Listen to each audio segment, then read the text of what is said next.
السلام علیکم ورحمۃ اللہ وبرکاتہ۔ اردو ورلڈ دیکھنے والے تمام دوستوں کو تہہ دل سے خوش آمدید کہتے ہیں۔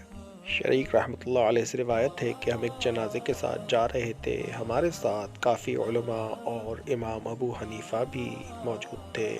جنازہ ایک سید زادے کا تھا۔ جنازہ میں کوفہ کے بڑے بڑے لوگ موجود تھے۔ سب ساتھ چل رہے تھے کہ اچانک جنازہ رک گیا۔ لوگوں نے معلوم کیا تو پتہ چلا کہ اس لڑکے کی ماں بے-تاب ہو کر نکل پڑی۔ جنازہ پر اپنا کپڑا ڈال دیا اور اپنا سر کھول دیا۔ عورت شریف خاندان سے تعلق رکھتی تھی۔ اس میت کے باپ نے چلا کر کہا واپس جاؤ، مگر اس نے واپس ہونے سے انکار کر دیا۔ باپ نے قسم کھا لی کہ لوٹ جاؤ ورنہ تجھے طلاق ہے، جبکہ ماں نے بھی قسم کھا لی کہ اگر میں نماز جنازے سے پہلے لوٹوں تو میرے سارے غلام آزاد۔ الغرض لوگ ایک دوسرے کے ساتھ مشغول کلام ہو گئے کہ اب کیا ہوگا۔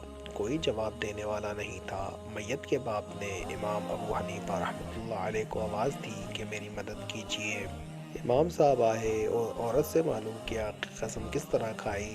اس نے بتلا دیا۔ باپ سے پوچھا کہ تم نے کس طرح قسم کھائی؟ اس نے بھی بتلا دیا۔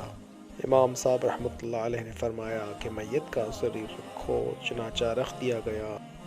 امام صاحب رحمۃ اللہ علیہ نے باپ کو حکم دیا کہ نماز جنازہ پڑھاؤ۔ جو لوگ آگے نکل گئے تھے واپس ہوئے۔ باپ کے پیچھے صف لگی، نماز جنازہ پڑھی گئی۔ امام صاحب رحمۃ اللہ علیہ نے فرمایا قبر کی طرف لے جاؤ اور اس کی ماں سے کہا کہ اب تم گھر چلی جاؤ۔